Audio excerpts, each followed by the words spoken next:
తాకట్టులో ఉన్న బంగారాన్ని విడిపించి ఆ రోజు ఆన్లైన్ రేటుకే మేము కొంటాం. Sharma gold company. నమస్తే, మీరు చూస్తుంది సుమన్ టీవీ. నేను మీ కీర్తి. ఇవాల్టి నా గెస్ట్ శివరుద్ర స్వామి గురుగారు.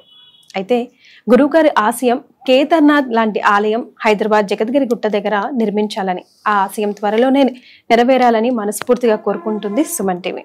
నమస్తే గురుగారు. నమస్కారం తల్లి, చెప్పండి అమ్మా. గురుగారు, నవరాత్రులు వస్తున్నాయి కదా, ఈ నవరాత్రుల యొక్క ప్రత్యేకత ఏంటి? నవరాత్రులు అని ఎందుకు అంటున్నాం? అమ్మవారికి ఈ నవరాత్రులకి లింక్ ఏంటి? మీ ద్వారా తెలుసుకుందాం. నవరాత్రులు అనేది ఏంటంటే దసరా ముందు వస్తుంది, దసరాకి సంబంధించింది. అయితే ఇతిహాస పురాణాలలో దుర్గాదేవి అవతారాన్ని 9 అవతారాల్లాగా చెప్తారు. మన పురాణాలు ఏంటంటమ్మా, దుర్గా అనే పేరు రాక్షసుడి పేరు. దుర్గా అంటే దుష్టుణ్ణి, అంటే దుష్ట రాక్షసుని చంపడానికి ఎత్తిన అవతారం పేరు దుర్గా. ఆ విధముగా వచ్చింది మనం దుర్గామాత అని అంటాం. దుర్గామాత కంటే ముందు ఆవిడ అష్టాదశ శక్తి పీఠాల్లో ఒక రూపం. శక్తి పీఠాల్లో 18 రూపాలు ఉన్నాయి మన దగ్గర.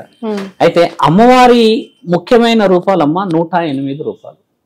అంటే ఒకసారి దక్షుడు చేస్తున్న ఆ యజ్ఞంలో అమ్మ సతీదేవి దహనం అయినప్పుడు అమ్మ ఆ సుదర్శన చక్రం వచ్చేసి 108 ముక్కలు చేస్తుంది అమ్మని.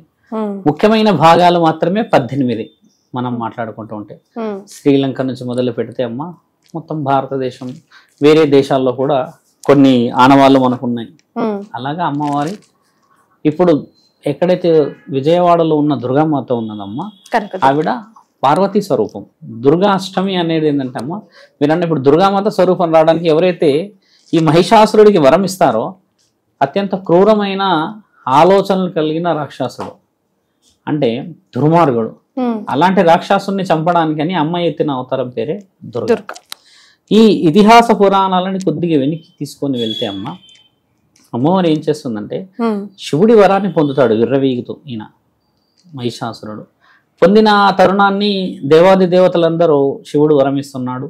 ఈయన గారు మళ్ళీ ఇటు భూలోకం వైపు, దేవలోకం వైపు అమాయకులని, ధనాన్ని, పంట పొలాలని అందరినీ ఇబ్బంది పెడతాడు అన్న ఆ తరుణాన్ని వ్యక్తపరిచినా కూడా తండ్రి వరం ఇవ్వడం తప్పదు. తర్వాత మహిషాసుడు వరంని తీసుకున్న తర్వాత విర్రవీగి దేవతలపైకి దండయాత్రకు వెళ్తాడు. భూమండలంలో అమ్మ నవరాత్రి వివరణకి మీరు చెప్పారు కాబట్టి, చిన్నపిల్లల నుంచి వ్యవసాయం, తర్వాత అభివృద్ధి అంటే చదువు, తర్వాత ఆరోగ్యాలకు సంబంధించినది, ధనానికి సంబంధించిన ఇవన్నీ, అంటే ఇది ఒక అసెట్స్, అంటే ప్రతి ఒక్క అవసరాన్ని కొలాప్స్ చేస్తూ వస్తుంటాడు. అలా చేస్తూ చేస్తూ చేస్తూ చేస్తూ వచ్చి విర్రవిగే ఆ తరుణాన్ని దేవాది దేవతలంతా ముందుకు రాలేకపోతారు. ఎందుకంటే వరం ఇచ్చింది పరమశివుడు. శివుడు వరం ఇచ్చాడంటే ఇంకా తిరుగు ఉండదు కాబట్టి. గురుగారు, శివాజ్ఞ లేదే చీమైనా గుట్టదు అని అంటారు కదా, మరి ఆ అయ్యవారికి 101% తెలిసే ఉంటది కదా తర్వాత తరుణం ఉంటుంది. అంటే అందరూ దేవాది దేవతలు ఏం చేస్తారంటమ్మా, మళ్ళీ మహనీయుడిని వెళ్ళి అడుగుతారు వివరణ ఏమిటి అని. చంపే ప్రయత్నం, ఆయన గారిని మనం సంహరించాలి, లేదంటే చాలా విషయ వివరణలు జరుగుతున్న ఆ తరుణాన్ని అందరూ ఎక్స్ప్రెస్ చేసినప్పుడు అమ్మ పార్వతీమాత ముందుకు వస్తుంది, నేను చంపుతాను అని. ఆయన గారి సంహరణ మా చేతిలో రాసి ఉంది అని అన్న ఆ తరుణం మహాశివుడు ఒప్పుకోడు. నీ శక్తి సరిపోదు పార్వతి, ఇచ్చిన వరం బలంగా ఉండడం చేత అని అన్నప్పుడు దానికి వ్యూహాన్ని వేయడమే నవరాత్రులు. అమ్మ ఆయన గారు ఎక్కడెక్కడ ఎవరెవరిని హింస పెట్టాడో, ఎవరెవరిని ఏ ఏ ఆలోచనలతో బాధ పెట్టాడో గమనించు పార్వతి అని అంటాడు. అమ్మ తీవ్రమైన ధ్యానంలో చూసినప్పుడు చిన్నపిల్లలు, చదువులు, ఆస్తులు, అన్నం అంటే వ్యవసాయం, ఆరోగ్యం, ఇలాంటి అన్నిటిని దెబ్బతీస్తూ వస్తాడు. అమ్మవారు ఏం చేస్తుంది అని అంటే, ఎక్కడెక్కడ నుంచి రూపాన్ని ఇతను తీసుకొని ఇబ్బంది చేశాడో అంటే భక్తులని, అక్కడి నుంచే మొదలు పెట్టాలి అని అమ్మవారు మొదటి రూపాన్ని తీసుకుంటుంది, బాల త్రిపురా సుందరి. అయితే మీకు చాలామందికి తెలియదు ఏంటంటమ్మా, బాల త్రిపురా సుందరి అవతారం ఎత్తిన రోజే అమ్మ 3 పూటలకి 3 అవతారాలు ఎత్తుతుంది. కుమారి త్రిపుర సుందరి, యవ్వన త్రిపుర సుందరి, వృద్ధాప్య త్రిపుర సుందరి. అంటే అమ్మ బాల త్రిపురా సుందరిలాగా పుట్టడం గల కారణం ఏంటంటమ్మా, రాక్షసుని చంపడానికి పుట్టుక తీసుకుంది అని అర్థం. ఇక్కడ ఆ పుట్టుకతోనే యవ్వనాన్ని, తర్వాత వృద్ధాప్యాన్ని, కుమారి అంటే ఒక వయసుని కూడా చూసింది. అంటే ఒక రోజులో జరిగిన అవతారం ఇదంతా. తర్వాత అమ్మవారు ఆ రోజు తీసుకోవడం గల కారణం ఏంటంటమ్మా, విద్యాబుద్ధులని అంటే ఆయన గారిని ఏ విధమైన వ్యూహాన్ని వేయాలనడానికి మొదటి విద్య అది. బాల త్రిపుర సుందరి అంటే బాలలు అంటే సహజంగా ఏంటంటే అడుగులు వేయడాలు, నేర్చుకోవడాలు, గుణగణాలు. తర్వాత రెండో స్థితిగతులు అవతారం. అంటే ఇక్కడ బాలా త్రిపుర సుందరి అన్న విషయ వేరునని మాత్రమే తెలుసు మన వాళ్ళకి. అవతారం యొక్క ప్రత్యేకత చాలా తక్కువ మంది చెప్తున్నారు ఇప్పట్లో. తర్వాత అమ్మ ఏం చేస్తుందంటే గాయత్రీదేవి అవతారాన్ని రెండో రోజు తీసుకుంటుంది. గాయత్రీదేవి అవతారాన్ని తీసుకున్న రోజు ఏంటంటమ్మా, అమ్మవారు అవతలి వ్యక్తి చేసిన వ్యూహం ఏంటంటే నష్టపరిహారం చేశాడు కదమ్మా, ఆరోగ్యం, తర్వాత విద్యాబుద్ధులు అన్నాను కదా, మంత్ర ఉచ్చారణ శక్తిని నేర్చుతుంది రెండో రోజు. అంటే గాయత్రి అవతారాన్ని అమ్మవారి శరీరంలో పూనుకోవడం అంటారు కదా. ఇక్కడ పార్వతీమాత శరీరంలోకి వీళ్ళందరూ ఒకళ్ళొకళ్ళు వస్తూ ఉంటారు. అంటే ఆ శరీరం కనబడదు, కానీ అమ్మవారు ఏంటంటే రూపం ఎత్తుకుంటున్నప్పుడు ఆ అక్కడ ఉన్న ప్రతిమ ఒక్కొక్క అవతారానికి అర్థాన్ని తీసుకొస్తూ చూపిస్తూ ఉంటది. మొదట మీకు ఏం చెప్పానంటే ఆయన ఏమేమి నష్టం చేశాడో చెప్పాను. ఆ నష్టపరంగా ఈ అమ్మవారు అవతారం ఎత్తుకుంటదమ్మా. మూడో అవతారం వచ్చేసి లక్ష్మీ అవతారం తీసుకుంటుంది. అంటే అక్కడ డబ్బుకు సంబంధించి నష్టం చేశాడు, ఆస్తులు అంతస్తులు అని చెప్పాను కదా తల్లి. తర్వాత నాలుగవ అవతారం అమ్మ కూడా తీసుకుంటుంది. వచ్చేసి నాలుగవ అవతారం సరస్వతి మాత. అంటే చదువులకు సంబంధించి విద్యాబుద్ధులకు సంబంధించి, అంటే అప్పట్లో అమ్మ ఆశ్రమాలు ఉండేవి కదా, గురు సాధకులు ఉండేవాళ్ళు కదా, ఆ అవతారాన్ని తీసుకుంటారు. తర్వాత అమ్మవారు వచ్చేసి గాయత్రీదేవి, లలితాదేవి అవతారం తీసుకుంటారు, ఐదో అవతారం. ఈ లలితాదేవి ఎందుకు తీసుకుంటుందంటమ్మా, సౌభాగ్యవతులని చంపుతాడు వాడు. అంటే ఎవరైతే పెళ్లి అయిన వాళ్ళు ఉంటారో, ఎవరైతే జీవితాన్ని సాగిస్తూ ఉంటారో, ఈ ఆడవాళ్ళని కూడా పైశాచికత్వంగా ఇబ్బంది పెట్టడం చేత సౌభాగ్యానికి ఐదో అవతారం ఎత్తుతుంది. మళ్ళీ ఆరో అవతారం అన్నపూర్ణాదేవి అవసరం. అన్నపూర్ణాదేవి అవసరాన్ని కూడా ఎలా ఎత్తుతుందంటమ్మా, వ్యవసాయాన్ని అక్కడ కంప్లీట్ గా కొలాప్స్ చేస్తూ వస్తాడు. ఎందుకంటే నా మాట వినాలి, లేని సమక్షంలో ఇవి ధ్వంసం చేయాలనేదే ఈయన గారి యొక్క వ్యూహం కదమ్మా. ఆ అవతారాన్ని ఎత్తుతారు. ఏడవ అవతారం వచ్చేసి మహంకాళి అవతారం ఎత్తుతారు. మహంకాళి అవతారం ఎందుకు ఎత్తుతుందంటమ్మా, అమ్మగారికి ఉన్న ఆదిపరాశక్తి రూపాన్ని చూపించడానికి శక్తి ఉన్నా కూడా చాలా మంది స్త్రీలు ఈ రోజుల్లో చూడండి ఏమి చేయలేని స్థితిలో ఉంటారు. కాబట్టి నిస్సహాయత స్థితికి నేనున్నానన్న రూపాన్ని చూపిస్తారు. తర్వాత ఎనిమిదవ రూపం చూడమ్మా, దుర్గా. మీరన్న దుర్గా రూపం ఎత్తుతుంది.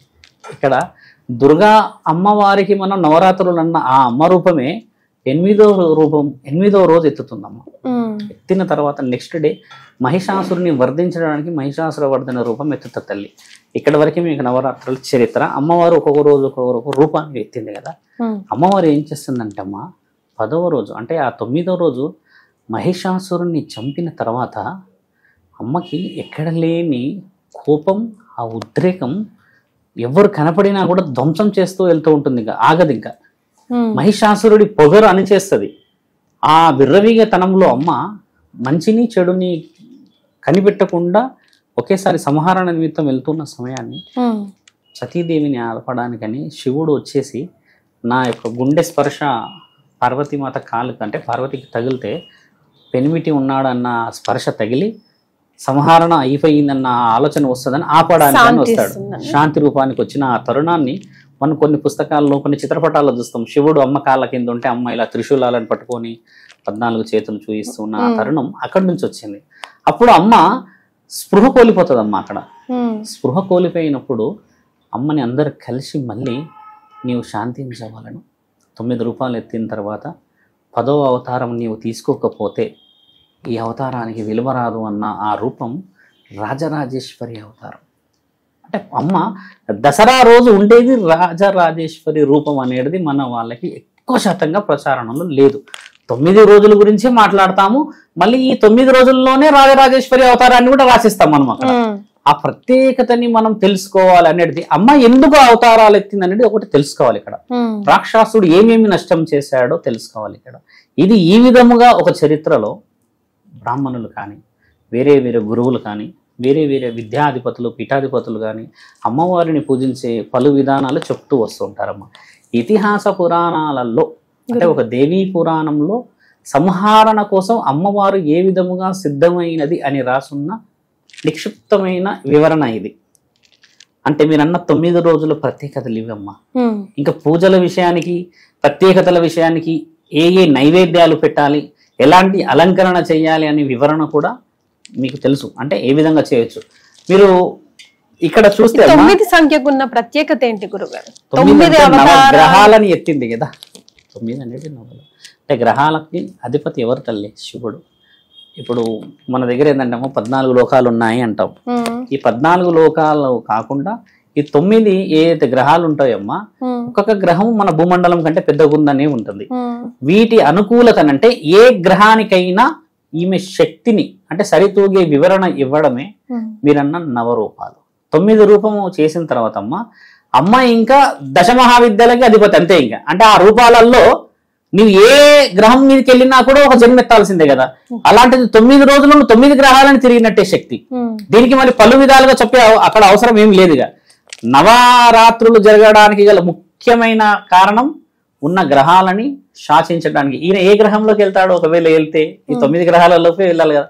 మహిషాసురుడు ఉదాహరణకి ఎక్కడి నుంచి తప్పించుకున్నాడు అనుకుందామమ్మా, ఇంకొక వేరే గ్రహానికే వెళ్ళాలి కానీ ఈ గ్రహాన్ని తప్పితే ఈ వీటికి వేరే లేవు కదమ్మా. అంటే దానికి అనుసంధానమైన వివరణ అది.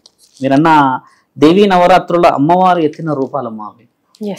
గురుగారు, తెలంగాణ జిల్లాలో చాలా వరకు ఈ నవరాత్రులలోనే బతుకమ్మ పండుగ కూడా చేసుకుంటారు. మరి ఈ బతుకమ్మ పండుగ విశిష్టత ఏంటి, ఎలా చేసుకోవాలి, ఎందుకు చేసుకుంటాం, దీని వెనకాల ఉన్న గాథ ఏంటి? అంటే మీరు 9 అవతారాల విషయం చెప్పాము కాబట్టి అమ్మా, ఎస్ ఎక్కువ శాతంగా 9 అవతారాలకి నేను 9 వివరణలు ఇచ్చాము కదా. మనం బతుకమ్మ కూడా సహజంగా 9 రోజులు ఆడతాం. అంటే ఇప్పుడు ఎల్లుండి 3వ తారీఖు అమావాస్య తర్వాత మొదలవుతుంది. 12వ తారీఖు వరకు వివరణ ఉంది మన దగ్గర. చాలా మంది బతుకమ్మ తెలంగాణ వాళ్ళే పాటిస్తారు. ఆంధ్రాలో కొద్దిగా ఉన్న అంటే ఇక్కడ నుంచి వలసపోయిన వాళ్ళు తప్పితే ప్రత్యేకంగా ఎవరు ఆడరు. అయితే ఈ బతుకమ్మకి ఈ నవరాత్రులకి ఒక చిన్న వివరణ గ్రంథాల్లో రాసింది. ఆ గ్రంథాలు మన వాళ్ళకి చాలా తక్కువ శాతంగా తెలిసిన విషయాలు. దేవీ పురాణంలో రాస్తుంది బతుకమ్మ చరిత్ర. ఈ బతుకమ్మ చరిత్రకి మరియు ఈ నవరాత్రుల యొక్క ప్రత్యేకత ఏమిటి అన్నది కొంచెం వివరణ తీసుకుంటామా. మొదట మనము బతుకమ్మ అంటే ఏమిటో ఒకసారి తెలుసుకుందాం. ఆ తర్వాత ఈ బతుకమ్మకి నవరాత్రులకి ఉన్న ఇంటర్లింక్ అంటే అసలు ఎందుకు ఈ చరిత్రకి సంబంధం ఏర్పడింది అనే వివరణ తెలుసుకుంటాం. చూడమ్మా, ఒక బతుకమ్మ అనేది అయితే సహజంగా అయితే మీకు తెలిసిందే పువ్వులతో ఆడుకునే ఆట. అంటే మనం 5 రకాల పువ్వులు పెడతాం, అమ్మగారింటి దగ్గర వెళ్ళి ఆడవాళ్ళు ఆడతారు. కాబట్టి ఒక చరిత్ర ఏంటంటే అమ్మా, బతుకమ్మకి 5 కథలు ఉన్నాయి మన దగ్గర. 5 కథల్లో ముమ్మాటికి ఇక్కడ ఉన్న వాళ్ళకి ఒక కథ కూడా తెలియదు అసలు. ఈ బతుకమ్మ చరిత్ర కథ అన్నదమ్ముల్లో తెచ్చిన ఆ పువ్వులు కానీ ఆ ఆట కానీ ఇంతవరకు పాటల్లో ఉన్నదే కానీ పాటల్లో కూడా ఒక్కొక్కరు ఒక్కొక్క రకంగా వివరంగా చెప్తారు. ఇప్పుడు చూడమ్మా, ఒక రాజుకి అందరు కొడుకులే ఉంటారమ్మా. ఆ రాజుకు ఒక కోరిక ఏముంటుందంటే అమ్మా, ఒక ఆడబిడ్డ ఉండాలి, ఆ లోటు మాకు ఎప్పటికైనా ఉండిపోయింది అని బాధపడుతూ పడుతూ పడుతూ రాజ్యాన్ని కోల్పోతూ పోతూ పోతూ మగపిల్లలందరినీ ఆయన కోల్పోతాడమ్మా. కోల్పోయిన ఆ తరుణం ప్రతిసారి బాధ పెడుతుంది. ఒక ఆడబిడ్డ ఉంటే ఒక దీపాన్ని పెట్టేది, ఒక ఆడబిడ్డ ఉంటే ఇంటిని అలంకరించేది, ఒక ఆడబిడ్డ ఉంటే ఏదో విధంగా ఆరోగ్య స్థితి నుంచి వాళ్ళ శారీరక మానసిక స్థితుల నుంచి భక్తి అన్న కనబడి మాకు ఇలాంటి స్థితి రాకపోయేదన్న బాధ ఆ తల్లిదండ్రులకు ఉంటుంది. అలా ఉంటూ ఉంటూ ఉంటూ ఆయన అందరినీ కోల్పోతాడమ్మ మగ పిల్లల్ని. రాజ్యాధికారి కాబట్టి ఆయన ఏం చేస్తాడు, పిల్లలు లేరు అంటే నాకు ఉన్న వాళ్ళని నేనే నా కళ్ళ ముందే చనిపోవడం చేత నేను రాజ్యానికి అనర్హుడనని అడవిలోకి బయలుదేరుతాడమ్మా. వెళ్ళిపోయి ఇద్దరు ఓ చెట్టు కింద ఓ మధ్యాహ్న సమయంలో పడుకున్నప్పుడు అమ్మ కనబడుతుంది వచ్చి. ఆ రాజ్యానికి రాజు అయిన వాళ్ళకి ఇలవెల్పు లక్ష్మీమాత ఉంటుందమ్మా. ఎందుకంటే రాజ్యాధిపతులు ధనం ఉన్న దగ్గర లక్ష్మి ఉంటుంది కాబట్టి ఆ లక్ష్మీమాత ఏమయ్యా నేను ఉన్నానని మరిచితివి, ఇక్కడికి వచ్చావే రాజ్యాన్ని వదిలిపెట్టి అందరికీ పంచవేసావు అంటే ఆడపిల్ల లేని లోటు మనసులో ఎప్పటికీ ఉండిపోయింది. ఆడపిల్ల ఉండినంటే బహుశా మేము బతికే వాళ్ళం మేము, లేకపోతే ఏదో కోరిక మాకు ఉండేదేమో, అందరు వెళ్ళిపోయాక వంశోద్ధారాలు వెళ్ళిపోయినాక ఇంకెందుకమ్మా మాకు ఇది అన్న ఆ తరుణాన్ని వాళ్ళు అడుగుతారు. ఇప్పుడు నేనేం చేయగలను మీకు అని అమ్మ అడిగినప్పుడు ఏమీ చేయలేవమ్మా, జీవితం అంతా మాది ఇప్పటికీ ముగిసిపోయినట్టే కదా అని అంటే అమ్మ కోరుకున్న కోరిక ఏంటంటే నాకు ఒక ఆడపిల్ల పుట్టి బతికి చూయించాలి అని కోరిక అయింది. ఎందుకంటే అందరు చనిపోయారు కదా మగపిల్లలంతా. లక్ష్మీమాత వాళ్ళ జాతక బలంలోనే అమ్మ ఆడపిల్ల పుడితే శారీరకంగా ఇబ్బంది జరిగే అవకాశం అంటే కాలం చేసే అవకాశం ఉంటుందని మగపిల్లలే పుడతారు అక్కడ. ఇది జగమెరిగిన సత్యం అనేది వాళ్ళకి తెలియదు. కానీ అమ్మ ఏం చేస్తుంది, బిడ్డలు అలా అడవిలు పాలు అవ్వడం చూడలేక నేనే పుడతా మీకు అని అమ్మ మాటిచ్చేసి ఆయనకి ఆ భార్య కడుపులో పుడితే అమ్మ అమ్మ పుట్టడమే ఊపిరి బిగించేస్తుంది, బయటికి రాగానే ఊపిరి అందదు. ఓ ఆ ఊపిరి అందకపోవడం ఆ తరుణాన్ని వీళ్ళు చాలా గట్టిగా ఇబ్బంది పడతారు. మళ్ళీ బిడ్డ చనిపోయిందా, ఇంకా ఉన్న ఈ ప్రాణాలు కూడా వెళ్ళిపోతాయన్న భయంతో వాళ్ళు ఏం చేస్తారంటే అమ్మ బతుకమ్మ అన్న మాట ఈ రోజు మనం ఆడుతున్న పాట అయింది. అది బతుకమ్మ అని అన్నాడు, ఎందుకంటే ఊపిరి బిగుస్తుంది లక్ష్మీమాత కాబట్టి బతుకమ్మ అని అంటారు. అన్నప్పుడు ఏం చేస్తారంటే మహానీయుడు మహాముక్కంటి ఎక్కడి నుంచి ప్రత్యక్షమై విష్ణు మహానీయుడు భార్య పుట్టిందన్న ఆనందంతో వచ్చి బ్రహ్మస్వరూపాలు ముగ్గురు వచ్చి ఒక ఉయ్యాలలో వేసి ఊపిన ఆటే బతుకమ్మ బతుకమ్మ ఉయ్యాల. అంటే బతుకమ్మ అనేది ఊపిరి కోసం. ఆ ఉయ్యాల ఏంటంటే గాలి తగలాడని ఊపుతారు, గాలి తగలదు అక్కడ. అలా ఊపుతున్న ఆ తరుణం ఇప్పటికి కూడా ఊపుతాంగా మనం, అలాగే బతుకమ్మ బతుకమ్మ అని పాటలు వాడడం, కానీ ఉయ్యాలో ఉయ్యాలో అని ఏదో అంటూ ఉంటాం. అలా వచ్చిన ఆ తరుణంలో అమ్మ బతికిన ఆ తరుణం అమ్మ ఈ బతుకమ్మ బతుకమ్మ ఉయ్యాలో అనడానికి. అయితే వీళ్ళు ఏం చేస్తారు, రాజ్యానికి సంబంధించిన వాళ్ళంతా అమ్మ వచ్చిన ఆ తరుణాన్ని బహుముచ్చటగా పండగ చేస్తారు. అదొక కథనం ఉంటే అమ్మ. ఇంకో కథనం ఎలా ఉందంటే ఇక్కడ 7 అన్నలకి ఒక చెల్లి ఉంటుంది. ఆ చెల్లె గారాభంగా చాలా వివరంగా పెంచుకొని ఉన్న ఆ తరుణం కొంతమందికి తెలుసు కథలు ఇక్కడ. అలా ఉన్నప్పుడు ఈ 7 వదినలు ఏం చేస్తారంటే మమ్మల్ని భార్యని పిల్లల్ని పట్టించుకోవట్లేరు, ఈ చెల్లె విషయంలో వీళ్ళు పొద్దంత పనిపోతారు, చెల్లెతోని గారాభంగా ఉంటారు, మాతో మమ్మల్ని అశ్రద్ధ చేస్తున్నారు అన్న ఆ తరుణం అన్నలు దేశాటన పోయినప్పుడు, దేశాటన అంటే మీకు తెలుసు అప్పట్లో రాజులు పోయేవాళ్ళు యుద్ధాలనో లేకపోతే ఇంకేదోనో అనిపోతున్నప్పుడు, అలా జరిగిన తరుణాన్ని ఈ వదినలంతా అన్నంలో విషం పెట్టి ఆ యొక్క చెల్లిని కాలం చేసేలా చేస్తారు. ఆ తరుణం రాస్తుంది మన చరిత్రలో. అయితే అన్నలు తిరిగి వచ్చేలోపు చెల్లి ఉండదు అక్కడ. అయితే వెనకాలో కానీ ఎక్కడైనా పొలాల్లో పాతి పెడితే కనిపెడతారేమో అని చెప్పి ఇంటి గుమ్మం ముందు పెడతారు. ఆ ఇంటి గుమ్మం ముందే పెట్టినప్పుడు అన్నలు కనిపెట్టలేరు, కానీ అదే గుమ్మం దాటి ఇంట్లోకి వెళ్తారు. అయితే అన్నలు 3 నెలల తర్వాత వచ్చినప్పుడమ్మా అక్కడ తంగిడి పువ్వు చెట్టు పెరుగుతుంది. అక్కడ ఎల్లోయిష్ పువ్వులు మనం ఇప్పుడు ఎక్కువ శాతం అది లేదు, బతుకమ్మ కంప్లీట్ కాదు, ఓ ఎక్కడెక్కడో ఇల్లు తెస్తారు మన వాళ్ళు. ఆ పువ్వు చూసి చిన్న చెట్టు ఉంటది, అదేంది పువ్వు ముంగిట్లో వచ్చేసింది కడపకి ముందే, అర్థం పర్థం లేకుండా ఉంది అని చూసేసి అందరు వెళ్ళిపోయిన తర్వాత ఎక్కడ వెళ్ళింది చెల్లి అది అంటే మాకు తెలియదు ఎక్కడికి వెళ్ళిందో, మేము వెతుకుతున్నాము, కబురు పెట్టాము అన్న ఆ తరుణం మేము మళ్ళీ వెతుకొస్తామని వెళ్తారమ్మా. వెళ్ళేసి సంవత్సరం తర్వాత వస్తారు వాళ్ళు, వెతుకుతూ వెతుకుతూ వెతుకుతూ. అప్పటికి ఆ చెట్టు ఇంత మొదలు పెరుగుతుంది. అది మీరు బాగా గమనించండి, తంగడి పువ్వు మొదలు ఇంత ఉంటుంది. ఇప్పుడు కొంచెం కాలక్రమేణా హైట్ తక్కువ ఉంది, కానీ చాలా హైట్ పెరిగే చెట్లు అవి హైట్ గా పెరుగుతాయి, అడవిలో పెరుగుతుంటాయి. బాబు నేను నెల్లూరు నుంచి వస్తున్నాను, నిన్న 4-5 days లేనమ్మా, ఒక్కో చెట్టు ఇంత హైట్ ఉందమ్మా, అది చాలా బలంగా పెరిగాయి. మన దగ్గర కొంచెం తక్కువ అయిపోయినాయి, అందరు తెంపేసుకుంటూ పోతున్నారు కదమ్మా. అయితే ఆ చెట్టు కింద వచ్చి ప్లేస్ లేదు, వచ్చిన 4 పువ్వులు మలలు కోసుకుపోతారు. అలా ఉన్న ఆ తరుణం వాళ్ళందరూ వచ్చినప్పుడు ఆ చెట్టు బలంగా పెద్దగా పెరిగి వాళ్ళు నీడ వచ్చిన దగ్గర కూర్చొని ఉంటారు. కూర్చున్నప్పుడు ఆ చెట్టు కింద కూర్చుంటారు. సరే నీళ్లు కాళ్ళు కడుక్కుంటాం తీసుకురండి అన్నప్పుడు ఈ వదినలు కొద్దిగా గాబర ఆతృతతో వచ్చి కూర్చుంటారు అక్కడ. ఈ వదినలకైతే తెలుసు కదా అక్కడ ఏం చెట్టు మొలిసింది ఎందుకు అని. అట్లా ఆ పెద్దన్న అలా కూర్చున్నప్పుడు కన్ను మూసినప్పుడు అన్నయ్య అన్న ఒక పిలుపు వినబడుతుందమ్మా. అన్న పిలుపు వినబడుతుంది. అంటే అదేంది చెల్లె పిలిచినట్టుగా వచ్చింది, ఏంది ఊహన నిజమా కాదా అని చెప్పేసి ఆ చెట్టుకి ఇలా చెవు పెట్టి వింటూ ఉంటే అందులో నుంచి ఏడు వినబడుతుందమ్మా. ఏడ్చి ఇలా జరిగింది వివరణ, కానీ సంవత్సరం కాలం అయింది కాబట్టి తిరిగి రాలేను నేను. ఎక్కడైతే మీరు కూర్చున్నారో ఈ చెట్టు అయితే సాక్ష్యం.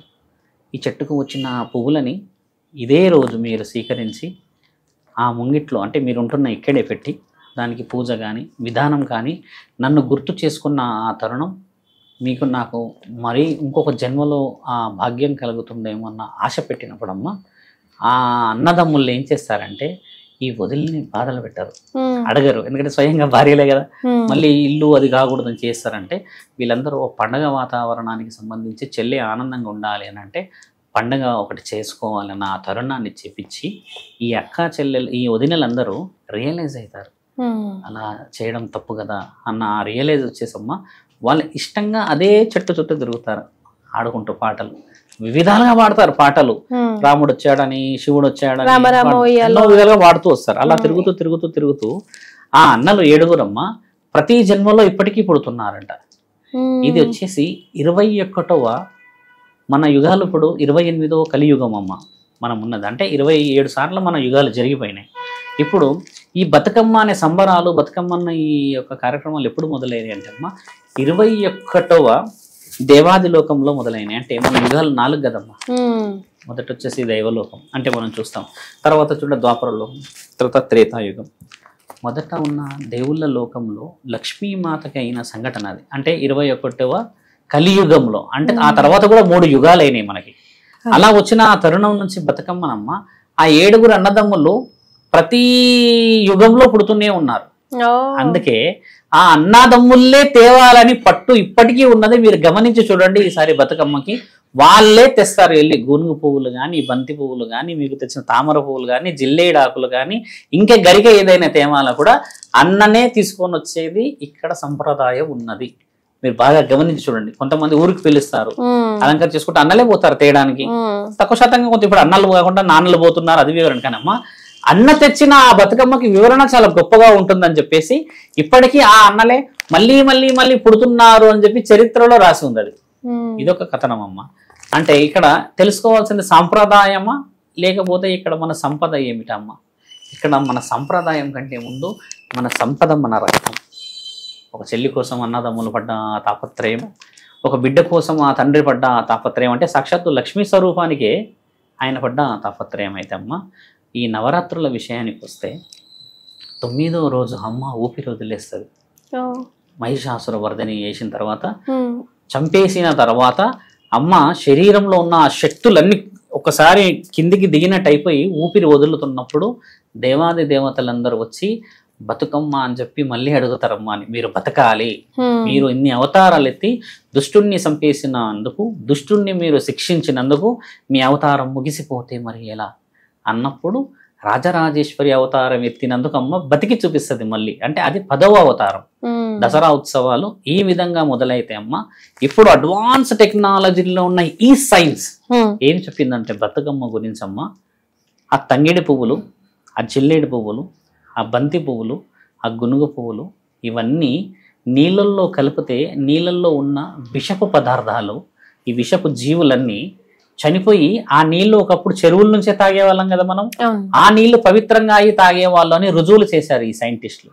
అయితే నీళ్ళల్లోనే ఎందుకు వేయాలంటే అమ్మా, వాళ్ళు అడవికి వెళ్ళిపోయారు కదా, మళ్ళీ రాజ్యానికి రాలేరు కదా ఆ రాజులు, ఆ అడవికి పంపిస్తాము నీళ్ళల్లో. ఒక విషయం నేను గొప్పగా కొంచెం మనసు బాధాకరంగా చెప్పే విషయం ఏంటంటమ్మా, ఈ తొట్టిల్లో బుట్టిల్లో వేయకూడదమ్మా బతుకమ్మ, చాలా అపవిత్రం అది. ఒక బతుకమ్మ ఇలా ఏరులో పాకాలి. ఇప్పుడు ఈ కాలంలో ఎక్కడో ఎందుకు వేయాలి మరి? లేనప్పుడు ఎందుకు చెయ్యాలి? ఇప్పుడున్న ట్యాంక్ బండ్ ఏమైనా ట్యాంక్ బండ్ అవసరం లేదు, నీళ్లు పవిత్రం కాదు, గంగ పారాలి. బకెట్ లో వేస్తావమ్మా మరి? గురుగారు ఇప్పుడు లేదు అంటే మరి ఇప్పుడు చూడమ్మా, అమెరికాకి వెళ్తున్నావు, నీకు భోజనం తినాలనిపిస్తే మరి బతుకమ్మ వేయడానికి ట్యాంక్ బండ్ దగ్గర వెళ్ళలేవా? మాట ఆలోచించు. నీవు నీ కడుపుకు ఆకలైన దానికేమో నువ్వు ఫ్లైట్లకి పోతావు, తినేసి జాలీగా పోతావు. నిన్నగాక మొన్న దేవరా పువ్వుకి కొట్లాడి తీసుకుంటే బతుకమ్మకు ఉన్న సంప్రదాయాన్ని కాపాడలేరా?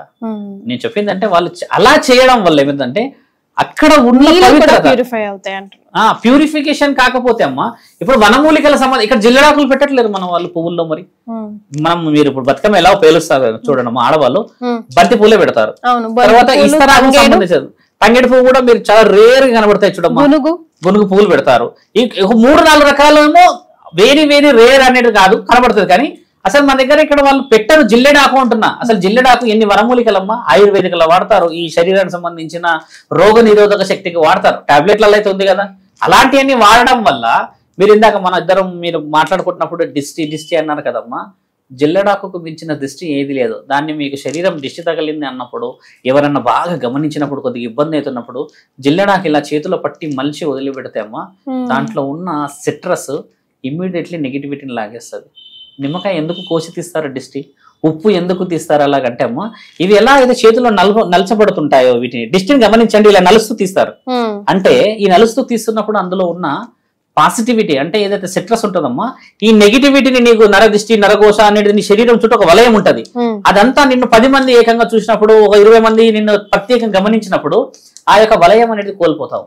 ఈ వలయాన్ని మళ్ళీ క్రియేట్ చేస్తుంది, ఇలా పిండుతూ ఇలా తీస్తారు 3 సార్లు దిష్టి, ఇలా తీస్తారు, వెనుక నుంచి తీస్తారు కదా.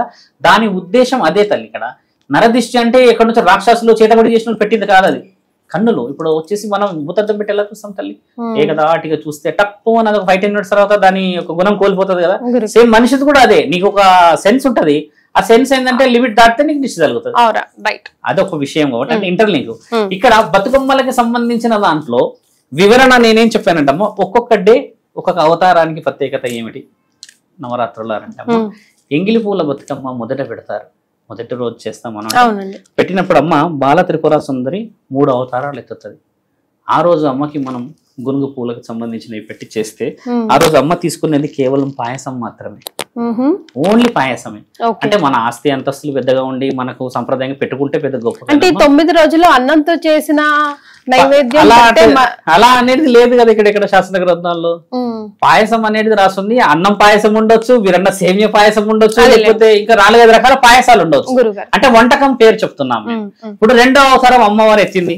ఇప్పుడు అమ్మవారు 2వ గాయత్రీ దేవి అవతారం ఎత్తినప్పుడు అమ్మ అటుకులతో చేసిన పాయసం తింటుంది. కొంతమంది ఏం చేస్తారు, బెల్లంతో చేసిన పాయసం చేస్తారు, అటుకులు బెల్లం కలిపిన పాయసం చేసిన వాళ్ళు కూడా ఉన్నారు. అంటే మన చేతి వంటకం ఎలా ఉంటుందో అలా చేస్తారు. 3వ అవతారం ఎత్తుతుంది అమ్మ. 3వ అవతారం ఎత్తినప్పుడు కూడా అమ్మ వచ్చేసి ఇప్పుడు ముద్దపప్పు ఉంటది కదమ్మా, ముద్దపప్పు బెల్లంతో చేసిన ఈ వంటకాన్ని మాత్రమే సమర్పిస్తారు అమ్మకి. 3వ అవతారం ఏంది, పూర్ణం లాగా చేస్తా. అంటే అమ్మ లక్ష్మీ స్వరూపానికి మనం సహజంగా చూస్తే అమ్మకి మనం పరమాన్నం పెడతాం బెల్లంతోనే కదా తల్లి. దాంట్లో కొంతమంది ఇంకేదో రకాలు వేస్తారు కానీ అర్థం మాత్రం బెల్లంతోనే ఉంటుంది కదా అన్నంలో. అలా ముందు వచ్చామా 4వ అవతారానికి వచ్చినప్పుడు అమ్మ చూడండి, మీరు బాగా గమనిస్తామా, ఈ సరస్వతి మాత ఇప్పుడు లక్ష్మీ మాత ఉంటది. ఇప్పుడు లక్ష్మీ మాతకి మనం ఒక డీప్ గా గమనిస్తే ఆమెకి ఏది ఇష్టం ఉంటుంది చెప్పమ్మా. ఎక్కడ చూస్తే చూడండి, ఆమెకి ఆస్తులు అంతస్తులు అన్ని ఉన్నాయి, ఆమెకి ఏది ఇవ్వగలం మనం మీరు అన్నట్టుగా. ఇప్పుడు గరీబోడు చిన్నవాడు మామూలు వాడు పెట్టినా నైవేద్యమే, వీళ్ళు పెట్టినా నైవేద్యమే. అమ్మ ఏం చేస్తుంది ఆ రోజు, ఏ నైవేద్యాన్ని పెట్టినా స్వీకరించాలి అని అన్నది మీరు అన్నారు. నేనేమంటున్నా కేవలం అటుకులతో చేసిన పాయసం స్వీకరిస్తే చాలు అని అనుకున్న మహాతృప్తి అయినది అంటున్నాను. ఇంతకు ముందుకు అన్ని గుడిసెలే కదమ్మా, మరి ఇంతకు ముందుకు ఎక్కడ బిల్డింగ్లు ఉన్నాయి చెప్పండి, లేవు కదా. ఒక రాజుదే కోట ఉండేది, మిగతా అన్ని తాటిమట్టల ఇల్లులే కదమ్మా. ఇప్పుడు 5వ అవతారం ఎత్తిన తర్వాత అమ్మ అన్నపూర్ణాదేవి అవతారం ఎత్తిన రోజు అమ్మ నానబెట్టిన బియ్యంతో చేసినవి మాత్రమే తింటది. అన్నపూర్ణాదేవి నానబెట్టిన బియ్యం ఉంటాయి కదమ్మా, నానబెట్టిన పచ్చి బియ్యంతో చేసిన పాయసం గాని దాంతో చేసిన ఏదైనా వంటకం మాత్రమే స్వీకరిస్తుంది. మరి ఇక్కడ మనం ఏం చేస్తున్నాం, నానబెడుతున్నామో బియ్యాన్ని అంటే మనకి శాస్త్రం తెలుసు కానీ శాస్త్రంలో అర్థాన్ని ఏ విధంగా పాటించడం తెలియదు అంటున్నా నేను. కొంతమంది బాగా పాటిస్తారమ్మా, పలు రకాలుగా పెడుతూ వస్తారు, కానీ అసలైన చరిత్ర ఏందో తెలుసుకొని పెడితే ఎంత ఆనందం ఉంటుంది మీరు ఆలోచించండి. ఆకలి అవుతుంది నాకు అన్నాన్ని ఇంకా నువ్వు పంచభక్ష పరమాన్నం పెడితే, అది ఆలస్యంగా పెడితే మరి మనకి ఆకలి తీరుతుందా? ఏది అవసరం ఉంది అది మాత్రము నేను చిన్న కుటుంబాల విషయాలు చెప్తున్నాను. ఆస్తులు అంతస్తులు ఉన్న వాళ్ళు పెట్టి నైవేద్యాల గురించి చెప్పట్లేదు నేను. ఎవరు పెట్టినా కూడా తినేది లక్ష్మీమాతనే కదమ్మా. ఇప్పుడు 7వ అవతారం మహిషాసుర మాంకాళి ఎత్తుతుంది. అయితే ఇప్పుడు మాంకాళి అవతారం ఎత్తినప్పుడు అమ్మా ఆ వేపాకు సంబంధించిన అంటే ఆ వేపకాయలు ఏదైతే ఉంటాయో దానిని పోలిన శకినాలు చేస్తారు, అంటే బెల్లంతో చేస్తారు. అమ్మకి చేసి పెట్టి అమ్మకి నైవేద్యం సమర్పిస్తారు తల్లి. సమర్పించిన తర్వాత దుర్గామాత 8వ అవతారం కేవలం వెన్నతో చేసిన పదార్థాలే స్వీకరిస్తుంది అమ్మ 8వ అవతారానికి. అయితే మనం వెన్నె కాకుండా నెయ్యితో కానీ ఇంకేదైనా విషయ వివరణలు చేస్తారో దానికైనా, కానీ అమ్మకి మాత్రం వెన్నెతో చేసింది మాత్రమే ఆ రోజు స్వీకరణ ప్రీతికరమైనది. అయితే ఇది ఇలా ఉండంగా అమ్మ ఇన్ని అవతారాలు ఎత్తిన నా తల్లి ఒక అవతారం ఏంటంటే సరస్వతి మాతది కూడా ఎత్తుతుంది, చదువుల తల్లి. అమ్మకి 6వ రోజు బతుకమ్మ ఆడడం ఇష్టం ఉండదు, ఎందుకంటే ఆమెకి ఈ 5 రోజులు ఆడి 6వ రోజు విశ్రాంతి కావాలి అని కేవలం ఆ గర్భగుడిలో కూర్చొని పిల్లలని మాత్రమే ఆశీర్వదించడానికి కూర్చుంటది శాంతరూపమై. ఇక్కడ ఆ రోజు కూడా మన వాళ్ళు ఆడతారు. నేనేమన్నా అంటమ్మా ఆ రోజు ప్రత్యేకముగా పూజలు చేసుకోవడం అనేది చాలా ముఖ్యమైనది. ఏది దేవి దేవతలకు సంబంధించింది, బుద్ధి సిద్ధికి సంబంధించింది. అయితే ఇంకొక అవతార విషయం కూడా ఉందమ్మా. నేను లలితాదేవిది 5వ తనానికి అని చెప్పాను మీకు, అంటే 5వ తనం వివరణ ఇవ్వలేదు. ఈ అట్లు ఉంటాయి కదమ్మా, ఈ అట్లు ఇచ్చుకునే మనం ఇక్కడ దోశ అంటాం సహజంగా. ఇలాంటి తరుణాన్ని ఆ రోజు ముత్తైదులు వాయినంగా తీసుకుంటారు. ఇచ్చితీమమ్మ పుచ్చితీమమ్మ వాయినం అనే దాంట్లో దోశలని తీసుకుంటారు.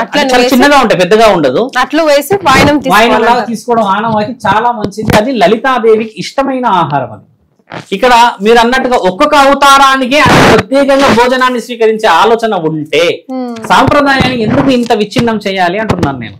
ఇప్పుడు మనము ఒక బతుకమ్మ నుంచి మొదలు పెడితే అమ్మా, నలుగురు అన్నదమ్ముల చరిత్ర నుంచి మొదలు పెడితే, పార్వతీ పరమేశ్వరుల చరిత్ర నుంచి మొదలు పెడితే, ఇక్కడ ఎక్కడ చూసినా సామాన్యమైన మనుషులకి తగిలే చరిత్రే ఉంది కదా. హంగు హర్బాటం ఎక్కడ లేదు కదమ్మా. మరి మన సంస్కృతి ఎక్కడ దెబ్బతింటుంది అనేది నేను గతంలో చాలా మందికి చెప్పాను, కానీ దసరా ఉత్సవాలు చెప్తున్నాను. చాలా మంది ఏం చేస్తారంటమ్మా, ఎక్కువ హర్బాటం చేసేస్తారు, ప్రత్యేకతను కోల్పోతారు. ఇప్పుడు 5వ తనానికి ఆడవాళ్ళు ఎంతో ఇష్టంగా పిలిస్తే వెళ్ళాలని ఎదురు చూస్తుంటారు కదా. చాలా మంది పిలవరమ్మా, వచ్చిన వాళ్ళని పిలవలేము కదా అని తక్కువ అంచనా వేసి చూస్తారు కదా. అసలు 5వ తనం అనేది తెలుసుకొని ఆ 5వ రోజు ఇస్తే అమ్మా, ఆ సౌభాగ్యం ఎంత విలువ ఉంటుంది. పార్వతీ పరమేశ్వరులకే అభ్యంతరం లేదు ఇవ్వడానికి, తీసుకోవడానికి. ఇక్కడ మొహం చూసి బొట్టు పెడతారమ్మా. ఇలా బొట్టు పెడితే 5వ తనం వస్తుందా? ఆ 5వ తనం అర్థం ఉంటుందా? అమ్మా సాక్షాత్తు పార్వతీమాతే కోరుకున్న ఆ వాయనం అట్లు తింటే చాలు, నేను ఆ రోజు నాకు సౌభాగ్యాన్ని మీరు పసుపు కుంకుమల రూపాన ఇచ్చిపుచ్చుకుంటే అదే నాకు మహాపుణ్యం అని చెప్పిన ఆ తల్లి ఎక్కడ వివరణ శాస్త్ర గ్రంథం. ఇక్కడ మొహాన్ని చూసి దగ్గరికి రావద్దు, అలా చెప్పొద్దు, మేమే కూర్చోవాలి, మేమే చేసుకోవాలి అన్నడం దేవుడు అందరికీ చుట్టమే తల్లి. మన సంస్కృతి అందరికీ బంధుత్వమే కదా, అలా చేయకూడదు అని అంటున్నాను. ఇప్పుడు అమ్మ అవతారాలలో 9 అవతారాలు 9 నైవేద్యాలు పెట్టుకోవాలి. 10వ రోజు మన వాళ్ళు కొంతమంది ప్రత్యేకంగా మాంసాహారాలు చేస్తూ ఉంటారు. అది ఉత్సవమే, చాలా మంచిది. ఎందుకంటే దసరా మహంకాళి రూపాన్ని ఎత్తిన తర్వాత శాంతి పెంచడానికని ఆ నియమాలు చూస్తుంది. ఇంకో విషయం ఏంటంటే అమ్మ, అమ్మవారు ఆ రోజు మాంసాహారాన్ని స్వీకరించదు, మనం మాత్రమే స్వీకరిస్తాము. మీకు ఒక చిన్నగా మనం లిటరల్ గా అంటే క్వశ్చన్ తీసుకుంటామా, మేక మాంసాహారియా శాకాహారియా? శాకాహారి. దాన్ని కోసింది మనం తింటున్నాం కదా, మనం మాంసాహారులం. అమ్మ స్వీకరిస్తుంది శాకాహారాన్ని, కాబట్టి అమ్మ తినట్లేదు. కాబట్టి అమ్మకి ఎక్కడా కూడా మాంసాహారం ఎక్కలేదు అని అర్థం. అక్కడ శాంతరూపని రాజరాజేశ్వరి అయిన రోజు మన వాళ్ళు దసరా ఉత్సవాలు మన వాళ్ళు తినడానికని పవిత్రమైన ఒక జంతువుని కోసేసి అమ్మకి సమర్పిస్తున్నారే, కానీ అమ్మ అందులో ఉన్న పవిత్రమైన ఆత్మని స్వీకరించేసి ఆమెలో కలుపుకుంటుంది మరో జన్మకి. కానీ దాన్ని తిన్న మనం మాంసాహారులం అయినాం, అది కూడా ప్రసాదమే. ఇలా ఉన్న ఈ చరిత్ర అమ్మ, బతుకమ్మ ఉయ్యాలలో రాముల వారు ఎలా వచ్చారు అనేది మొదట చెప్తే, రాముడు సీతామాతని తీసుకొని వచ్చిన తరుణం కూడా ఈ తరుణమే అయోధ్యకి. వచ్చిన ఆ తరుణాన్ని కూడా పాటల్లో చెప్పుకునేదే ఆనందం. ఒకప్పుడు అన్ని ఆనందాలు పాటలు, బాధలు కూడా పాటల్లోనే చెప్పుకునేది ఉంది కదా మన దగ్గర. కొద్దిగా ఓల్డ్ మ్యూజిక్ వెళ్తే ఈ గొడవలు కూడా పాటలతోనే అయ్యేటి కదమ్మా. ఇప్పుడు ఎన్టీఆర్ అక్కడ నిలబడి బాణం వేస్తున్న ముందు ఒక పాటలు పాడుతూ ఉంటాడు, ఈయన ఇంకో పాట పాడి వదులుతుంటాడు కదా, ఈ తరుణమే. అందుకని రామరామ ఉయ్యాలో అన్న దాంట్లో కూడా రాముడు వచ్చే ఉయ్యాలని మాడినప్పుడు కూడా ఈ పండుగ అప్పటికి మొదలై జరుగుతూ వస్తున్న తరుణాన్ని మనం పెద్దలు దాన్ని ఏం చేశారంటే రాముడికి కూడా గౌరవప్రదంగా ఇచ్చిన ఒక పాట ఇది. అలా సాంప్రదాయం ముగిసిందమ్మా. దసరాకు సంబంధించింది బతుకమ్మ చరిత్ర అది, నవరాత్రుల చరిత్ర ఇది, మన సాంప్రదాయ చరిత్ర అది. బతుకమ్మ అనే దాంట్లో ఎవరిని ఎవరు బతికిస్తున్నారు, ఎవరు వస్తే మన ఇంటికి మనం వద్దనుకుంటున్నామో ఆలోచించి ఆ ఆడపిల్లల్ని, ఆ అక్క చెల్లెల్ని పండుగకి ఇంటికి పిలుచుకుంటే నీవు ఇంత వండిన ఆ కుండలో తిండి మాత్రమే ఆశిస్తుంది, కానీ నువ్వు పెట్టే ఆస్తి అంతస్తు ఆశించదు ఆ ఆడపిల్ల. ఆడపిల్లని పిలిస్తే ఇది పెట్టాలి అది పెట్టాలి అన్న అహం పోవాలని ఆ అన్నదమ్ములు త్యాగం చేసి మళ్ళీ పుట్టి ఇంటికి చెల్లెని పిలుచుకొని చేసిన ఆ పండగ, బతుకమ్మ పండగ మనల్ని ఎంతమందిని బతికిస్తుంది ఇక్కడ, అవి తెలుసుకుంటారని అవకాశం ఇచ్చిన మీకు చాలామంది విని దాంట్లో అంతరార్థం తెలుసుకోవాలని ఈసారన్నా నిజంగా దసరా జరుపుకోవాలని కోరుతున్నాం తల్లి. చాలా సంతోషం గురుగారు. అంటే నవరాత్రులకి అలాగే బతుకమ్మకి ఉన్న లింక్, నవరాత్రులో అమ్మవారి అవతారానికి ఒక్కో రోజు ఒక్కో నైవేద్యాన్ని అమ్మవారి ఎలా స్వీకరించుతారో తెలియజేశారు. ధన్యవాదాలు. ధన్యవాదాలమ్మా.